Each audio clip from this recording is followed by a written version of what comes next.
파리 루브르 박물관에 가면요, 가나의 혼인잔치라는 그림이 있어요. 모나리자 상 바로 앞에 있죠. 모나리자 상은 루브르에서 가장 작은 그림이라고 해요. 전시된 그림 중에.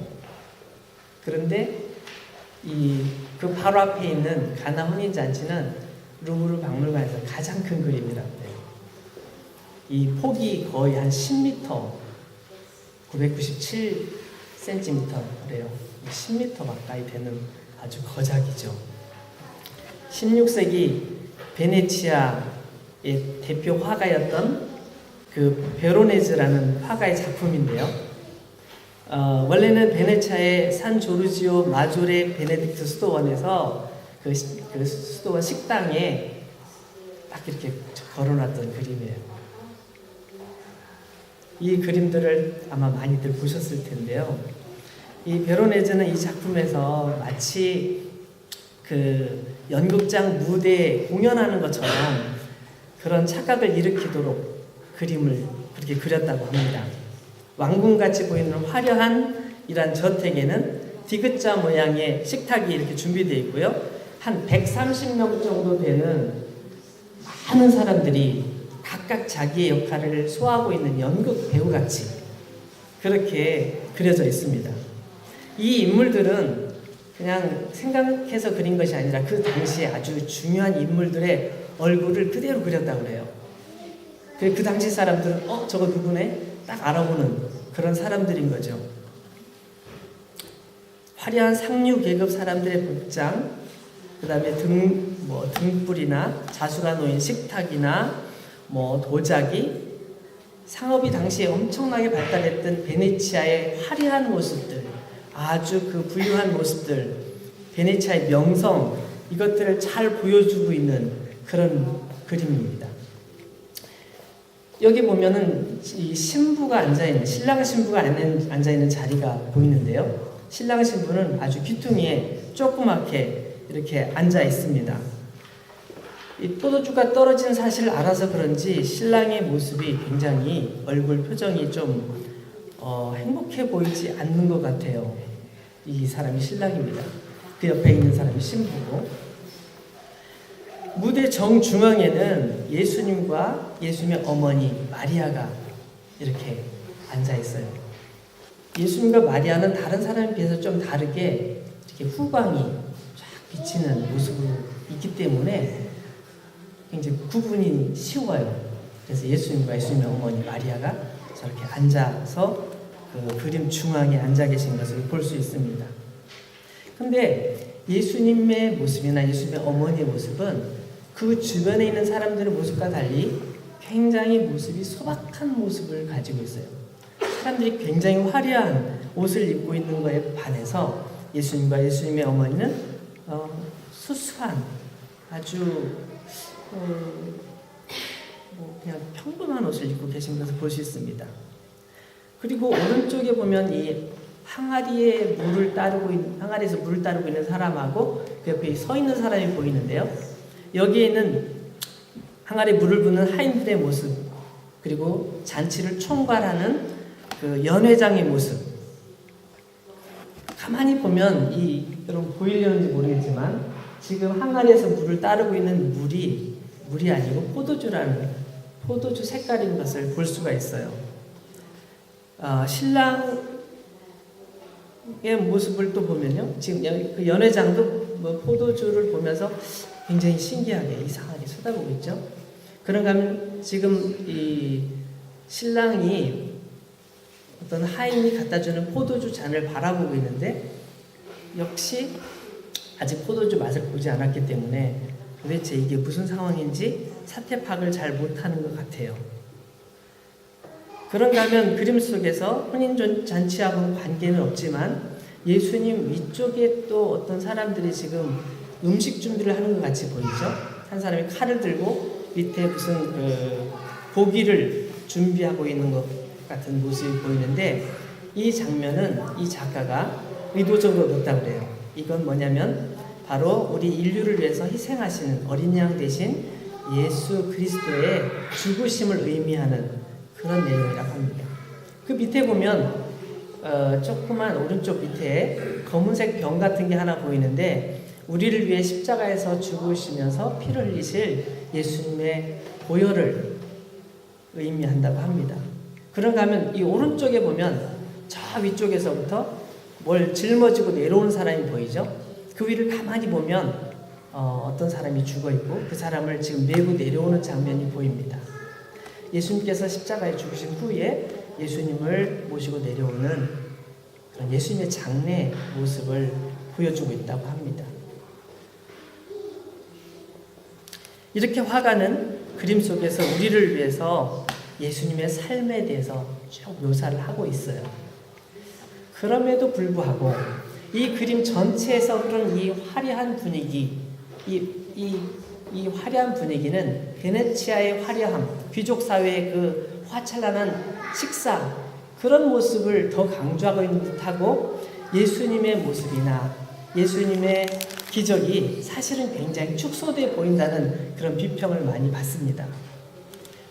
사람들이 이 왕족의 그 식사 자리 같은 그런 어마어마한 그런 모습들에 참여하면서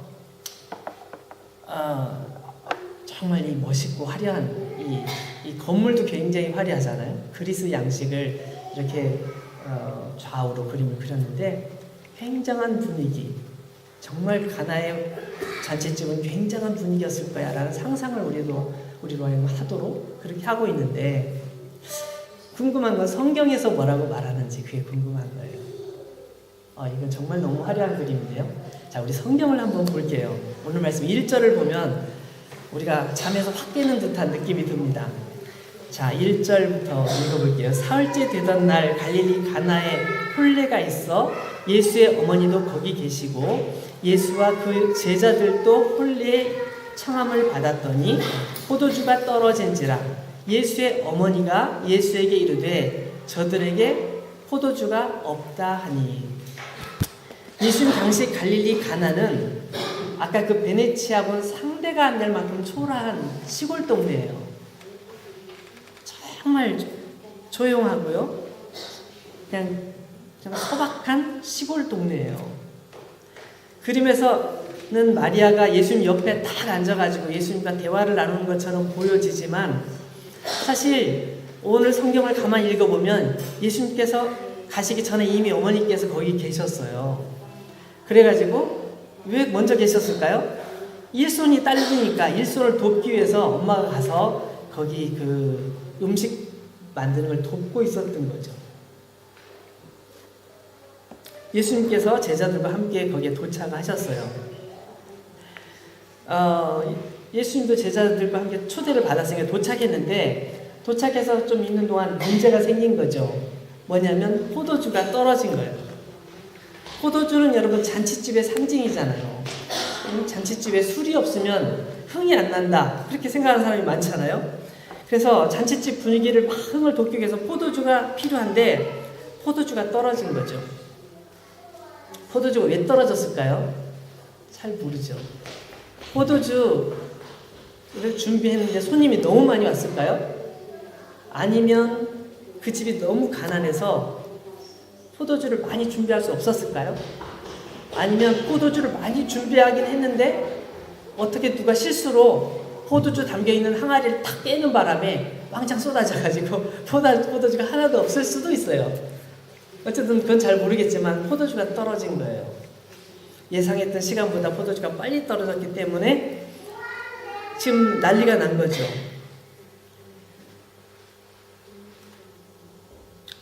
잔치집에 포도주가 떨어지면 분위기가 서서히 식기 시작하는 거예요. 술 좀 가져오라니까 술이 어디 있어요? 술이 어디 있어? 왜 안 가져오는 거야?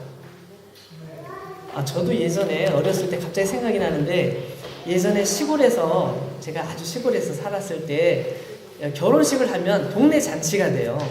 그래서 동네에 있는 정말 아주머니들은 다 가가지고 그 과방이라고 하죠. 음식을 차리는 주방에 들어가서 막 음식을 막 열심히 준비합니다. 손님이 끝도 없이 와요.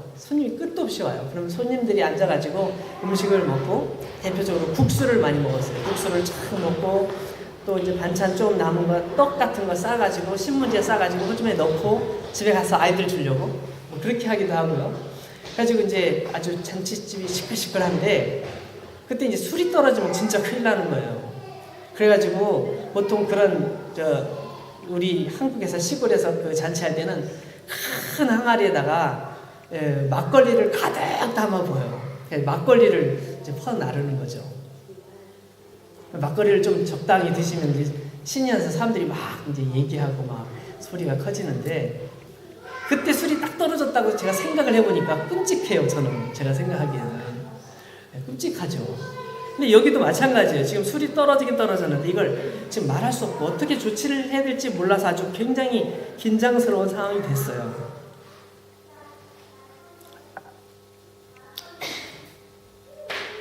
여러분 이 상황을 어떤 잔치집, 큰 잔치집이라고 생각하지 않고 우리 인생이라고 한번 생각해 보세요. 우리 인생이라고 생각해 보세요. 우리의 삶이 늘 행복하길 원하고 뭔가 화려하길 원하고 막 정말 뭔가 즐거운 일이 늘 생기기를 기대하잖아요. 교회 오면서도 오늘 뭔가 재미있는 일이 있었으면 좋겠다. 누구를 좀 오늘 누가 왔을까 막 궁금하면서 막 그러면서 기대하는 마음으로 오고 오늘 하나님께서 나에게 어떤 은혜를 주실까 막 기대하면서 오잖아요. 그런 마음이 있으니까 교회 올 때 마음이 기쁘고요. 기대도 되고 그렇단 말이죠. 우리 삶에서 뭔가 이게 행복에 대한 기대가 있어요. 근데 갑자기 어떤 문제가 생긴단 말이에요. 예를 들면 우리 중에 어떤 사람은 나 정말 돈이 많이 필요해. 돈을 많이 벌어야 돼. 돈을 열심히 벌어요. 어떤 사람은 열심히 공부해야 되겠다고 생각하면 열심히 공부한단 말이에요. 공부하는 것이 최고라고 생각하죠. 공부 실력이 없으면 어느 학교도 못 가니까 실력을 쌓아야 되니까. 어떤 사람은 아니야. 그래도 대인관계가 좋아야 돼. 그래가지고 정말 주변의 사람들 잘 해주고 잘 도와주고 막 이렇게 하면서 인간관계 되게 좋아. 그래가지고 사실 난 돈 하나도 없어도 괜찮아. 나는 어딜 가든지 내가 일주일은 버틸 수 있어. 뭐 이런 사람도 있잖아요. 뭐 이런 것들이 자기의 어떤 재산이라고 생각하는 경우들이 많이 있어요. 난 다른 건 없지만 그래도 건강 하나는 괜찮아. 내가 진짜 아무것이 없어도 내 맨몸으로 일어날 수도 있어. 이렇게 말하는 사람도 있단 말이죠. 근데 어느 순간에 그게 딱 바닥날 때 내가 정말 기대하고 믿었던 그것이 딱 완전히 없어졌을 때, 소진됐을 때 그 충격이 어떨까요? 충격이 어마어마하죠. 정말 견디기 어렵잖아요. 내 인생의 삶의 가치, 존재 이유를 모를 때가 생겨요. 근데 문제는 항상 우리가 기대하지 않았던 어떤 갑작스러운 어떤 문제가 팍 터지는 거죠. 이건 안전할 줄 알았는데, 이건 문제가 없을 줄 알았는데, 거기에서 팍 문제가 터지면 완전히 모든 게 스톱돼 버려요. 우리가 할 수 있는 모든 방법을 동원해 보려고 하지만 잘 안 돼요. 잘 안 돼. 그러면 우리는 그제서 어떻게 해요? 다급해지니까 하나님 도와주세요. 예수님 도와주세요. 나 좀 붙들어 주세요. 라고 막 예수님께로 막 달려나오죠. 예수님 저를 도와주세요. 빨리 도와주세요. 어디 계세요? 그렇게 도움을 요청하죠. 혹시 우리가 그런 모습이 아니었는지 한번 생각해 봤으면 좋겠어요. 근데 그래도 좋아요. 그렇게 하는 것도 좋은 모습이에요. 그렇게라도 예수님을 찾는다면 그건 정말 좋은 것이죠. 여러분, 마리아는 이 문제를 해결할 수 있는 가장 좋은 방법을 누구에게서 찾냐면 예수님에게서 찾아요. 지금 사람들이 굉장히 긴장하고 당황하고 있을 때 예수님의 어머니는 예수님에게서 이 문제 해결 방법을 찾아내는 거죠. 그래서 예수님께 도움을 요청해요. 4절 말씀에 보면 예수님 어머니께서 이렇게 얘기하죠. 예수님 어머니께서 예수님에게 요청을 하니까 예수님께서 좀 실망스러운 대답을 하시는 걸 볼 수 있어요.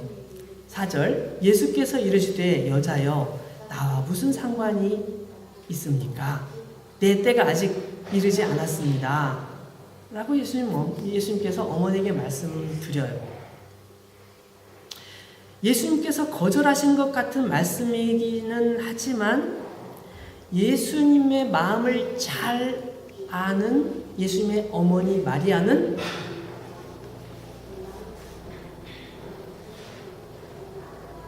거기서 멈추지 않아요. 5절 말씀 보니까 그의 어머니가 하인들에게 이르되 너에게 무슨 말씀을 하시든지 그대로 해라 라고 미리 교육을 시켜놔요. 예수님의 어머니 마리아는 예수님께서 어떻게 하실지를 알고 계셨던 거죠. 그리고 예수님께서 뭔가를 말씀하실 때 사람들이 어떻게 반응을 보일지도 알고 계셨던 거죠. 문제는 사람들의 반응이 문제였던 거예요. 그래서 마리아는 하인들에게 먼저 얘기를 하는 거예요. 너에게 무슨 말씀을 하시든지 그대로 해야 돼 라고 부탁을 하는 거예요. 이 말씀은 마리아의 믿음을 볼 수 있는 내용이에요. 분명히 예수님은 거절하셨어요. 분명히 거절하셨어요. 그렇지만 예수님의 본심을 알고 있는 거죠. 그래서 하인들에게 이렇게 얘기를 했던 겁니다. 저는 여기서 우리가 예수님과 동행한다. 오늘 설교 제목 예수님과 함께하면이라고 되어 있는데요.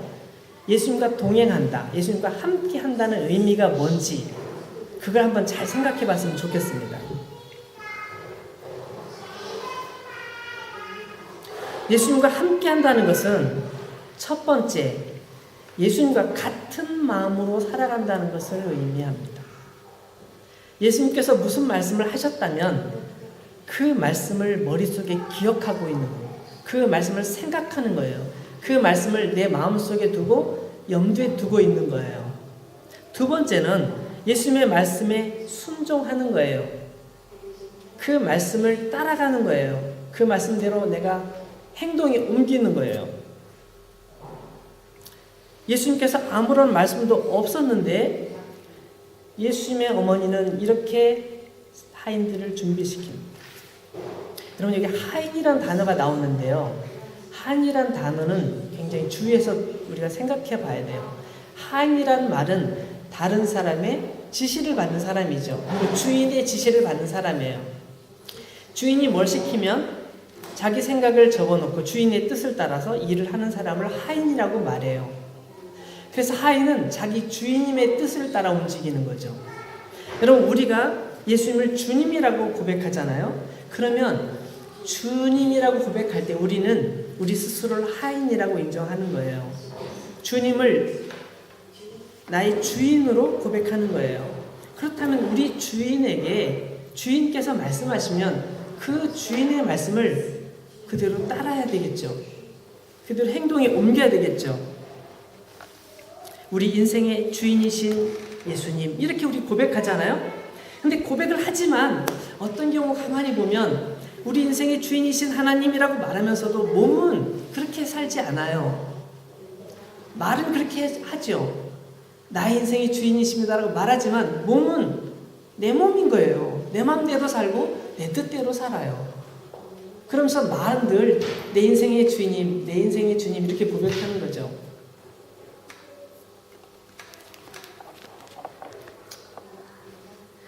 예수님께서 말씀하신 내용이 사실은 별로 어려운 내용은 아니었어요. 예수님께서 하신 내용, 말씀하신 두 가지잖아요. 하인들에게 말씀하신 첫 번째, 항아리에, 돌 항아리에 물을 채워라. 떠서 갔다가 연회장에 갖다 줘라. 그게 끝이에요. 아주 간단하잖아요. 너무너무 간단해요. 근데 이 얘기를 하인들이 들었을 때 어떤 반응을 보일 수 있을까요? 아니 지금 너무너무 바빠요. 지금 못 보세요? 이렇게 바쁜데 거기다 물을 담아서 뭐 하게요? 지금 바빠 죽겠어요 라고 생각할 수도 있어요. 말은 안 해도. 또 한 가지는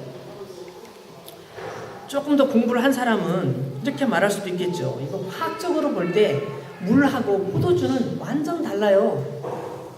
그럼 뭐 하시게요? 이게 포도주 바뀔 수가 없어요. 아주 이렇게 아주 근거 있는 대답을 말할 수도 있겠죠.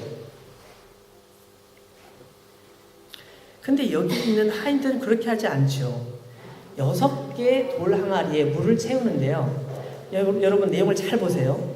6개 돌 항아리에 물을 채울 때 물을 가득 채웠다고 말하고 있어요.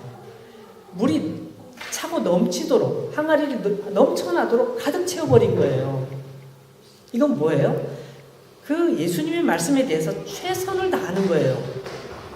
자기가 할 수 있는 건 그거잖아요. 최선을 다해서 채우는 거죠. 다 채웠더니 이제 떠서 갔다가 행사 진행하는 그 연회장에게 갖다 주라고 하는 거죠. 그래서 아까 그림에서 보는 것처럼 물을 따르고 있는 거죠.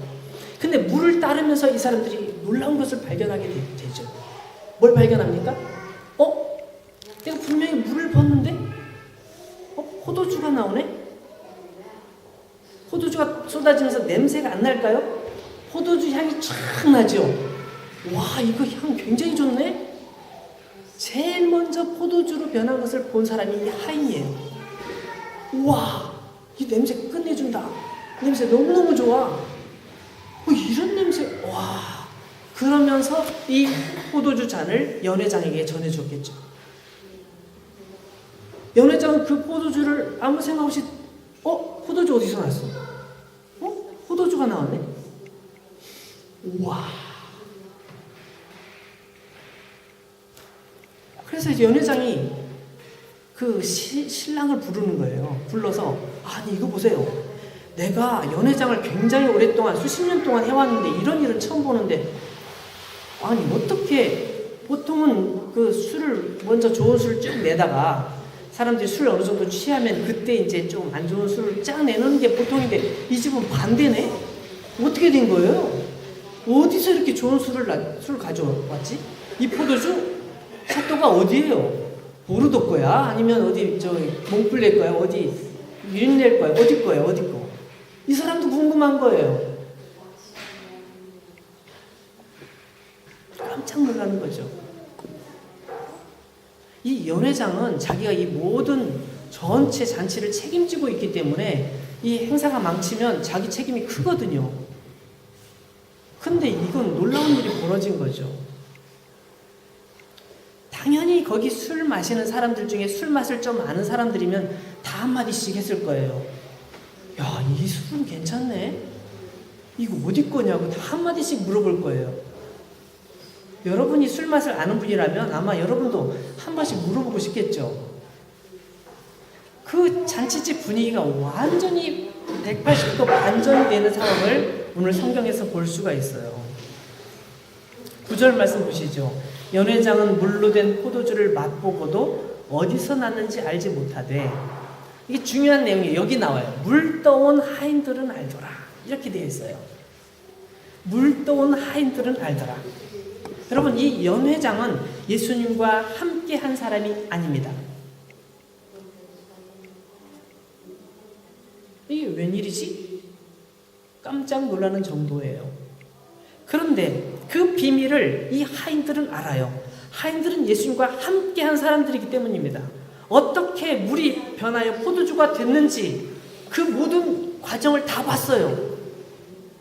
그걸 합리적으로 설명은 못해. 이걸 어떻게 설명하지? 설명할 방법은 없어요. 근데 한 가지 중요한 것은 예수님의 말씀을 그대로 순종했을 때 이런 일이 벌어졌다. 이 사실만큼 확실한 거예요. 와, 이거 뭐라고 설명해야 되지? 그렇지만 내가 확실한 건 있는데 내가 예수님 말씀대로 하니까 이렇게 됐어 라고 말할 수 있는 것이죠.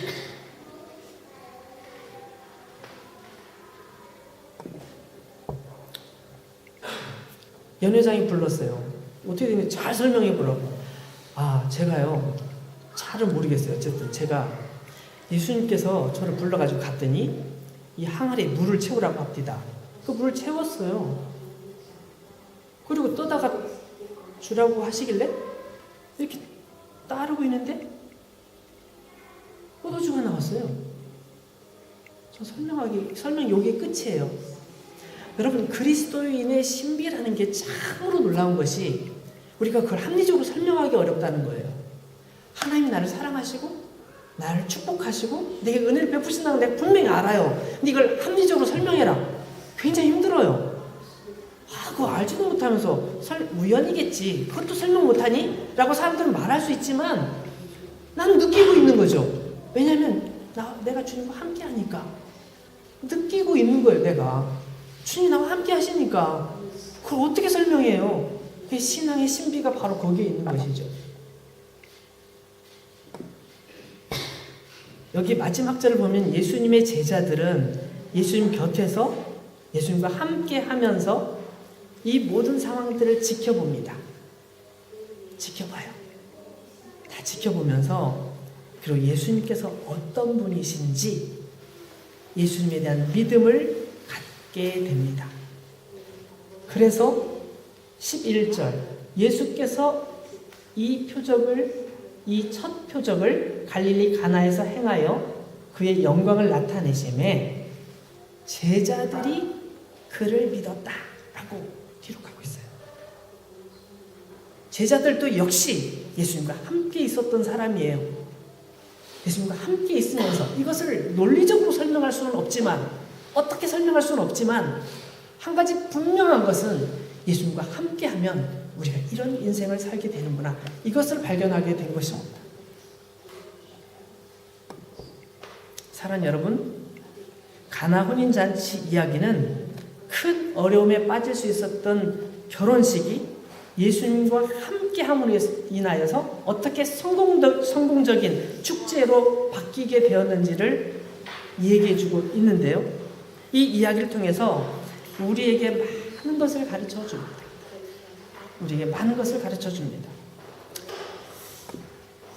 우리가 예수님과 함께 한다면 인생에 예고 없이 찾아오는 고난, 예고 없이 찾아오는 어떤 문제 앞에서도 문제될 것이 없다는 사실을 가르쳐 줍니다. 여러분, 2019년 새해 첫 주일입니다. 여러분, 2019년을 어떻게 살고 싶으십니까? 예수님과 함께 할 때 우리에게도 가나의 혼인잔치와 같은 그런 은혜로운 한 해가 될 줄로 믿습니다. 우리 올 한 해 다 같이 예수님과 함께 해보자. 예수님과 함께 가보자. 예수님과 함께 동행해보자. 그렇게 마음속에 결심하는 여러분 되시기를 축원합니다. 같이 기도하겠습니다.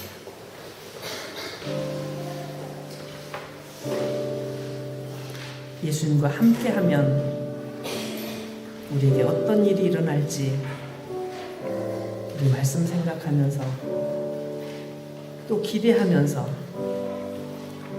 주님 앞에 나가겠습니다. 주님, 올해는 정말 주님과 함께 동행하고 싶습니다. 나의 연약한 거, 나의 부족한 거 알지만 주님을 의지하고 끝까지 포기하지 않겠습니다. 주님 은혜 앞으로 나아가겠습니다. 주님과 함께 하겠습니다. 주님의 말씀대로 순종해 보겠습니다. 순종하며 살겠습니다.